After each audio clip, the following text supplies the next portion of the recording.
Quel plaisir de vous retrouver. Bonjour à tous. Bienvenue à ce 4e numéro de la semaine de l'Effusion. Eh bien, on se prépare tous ensemble pour la grande fête de la Pentecôte qui interviendra ce dimanche 8 juin 2025. Et pour ce 4e jour, nous avons une pensée de l'Éternel tirée dans les livres des Actes des Apôtres, chapitre 2, verset 42, où il est écrit « Ils persévéraient dans l'enseignement des apôtres, dans la communion fraternelle, dans la fraction du pain et dans la prière. » Frères et sœurs, aujourd'hui nous aimerions parler du comportement des disciples, les premiers disciples de l'Église primitive. Eh bien, après la grande fête de la Pentecôte, les apôtres ont proclamé l'évangile auprès des hommes et il est écrit dans ces mêmes livres des Actes des Apôtres qu'en ce jour, il y a eu au moins 3000 âmes qui ont été baptisées après avoir entendu la parole de Dieu. Eh bien, j'aime beaucoup ces passages ou ces chapitres 2 des Actes des Apôtres. Là, on nous donne beaucoup plus de précision sur la manière dont s'est comportés les premiers disciples. Après avoir reçu le don du Saint-Esprit, les apôtres sont partis communiquer l'évangile aux êtres humains, aux gens de l'époque. Et il y en a qui ont accepté Jésus-Christ. Eh bien, ces gens, ce sont eux qui persévéraient premièrement dans l'enseignement des apôtres. On appelle ça les 4 piliers de l'évangile. Ils persévéraient dans l'enseignement des apôtres. Et oui, cet enseignement des apôtres ne parlait pas des apôtres, mais du Seigneur Jésus, selon la mission qu'il a confiée aux apôtres d'aller faire de toutes les nations ses disciples. Et donc, les apôtres ne viennent pas marcher sur la foi des enfants des dieux, des fidèles, mais ils viennent proclamer l'évangile de Jésus-Christ. Raison pour laquelle, si nous les lisons dans les Actes des Apôtres, chapitre 5, le verset 42, il est écrit: et chaque jour, dans les temples et dans les maisons, il n'est cessé d'enseigner et d'annoncer la bonne nouvelle de Jésus-Christ. Eh bien, chers frères et sœurs, les apôtres enseignent la bonne nouvelle de Jésus-Christ. Ils ne racontent pas leur propre vie, mais ils nous amènent vers Christ, car c'est là qu'il y a les chemins, la vérité et notre salut. Mais également, le premier disciple persévérait dans la communion fraternelle. Dans ces livres, on écrit très bien que tout ce qu'ils avaient, leurs biens, ils les mettaient en commun.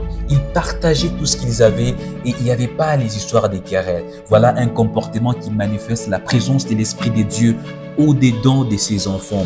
Nous aussi, il est très important d'avoir l'esprit départagé, la communion fraternelle. Généralement, dans la société, on se moque de ceux qui n'ont pas des choses, ceux qui manquent des vêtements. Mais en tant que chrétiens, nous ne devons pas nous moquer de ceux qui sont en manque de quelque chose, mais nous devons persévérer dans la communion. Ça veut dire, si on a la possibilité d'aider notre prochain, on va vers lui, on lui donne ce qui lui manque et il va rendre grâce à Dieu. Et vous savez, Dieu nous utilise par moments comme des anges pour répondre aux prières des autres.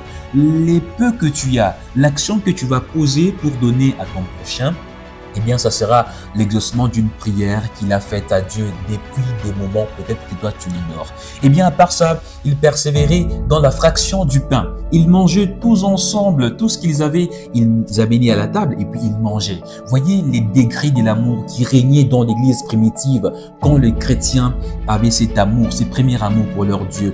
Ils donnaient tout ce qu'ils avaient en commun et ils mangeaient. Nous aussi, je nous encourage, après avoir reçu, bien sûr, l'Esprit de Dieu, juste un rappel, c'est d'une manière commémorative, on a déjà l'Esprit du Seigneur qui habite à nous, que cet Esprit nous pousse à demeurer dans la communion, dans l'union, dans la fraction du pain, à partager ce que nous avons avec nos frères et sœurs, avec nos amis et connaissances, à ne pas nous moquer des autres. Et pour finir, j'aime bien cette attitude, la 4e, ils persévéraient dans les prières. Et oui, on a mis au pluriel, les prières. Ces disciples priaient les uns pour les autres. Oui, ils priaient les uns pour les autres. Ils priaient ensemble. Pourquoi ils priaient? Parce que le Seigneur a dit prier sans cesse. Persévérer dans la prière et la prière nous rapproche de Dieu. La prière nous permet d'entretenir notre relation avec Dieu. Je nous encourage tous à demeurer dans la prière, avoir une vie de prière active et Dieu va se manifester à l'intérieur de la prière. Ayons le temps de prier, appelons notre frère, notre sœur, ne prions pas seulement seuls. C'est important de prier en équipe, entre frères et sœurs, et entre amis. À un moment donné, on se retrouve, on prie ensemble. Ça renforce notre communion et ça nous rapproche davantage de notre Dieu. Voilà les 4 attitudes que j'aimerais que nous puissions tous ensemble adopter après la Pentecôte pour que la gloire soit rendue à Dieu, pour que notre comportement puisse plaire au Seigneur. Eh bien, avant de finir, nous allons prier et nous allons bien sûr recommander toutes ces choses entre les mains du Seigneur.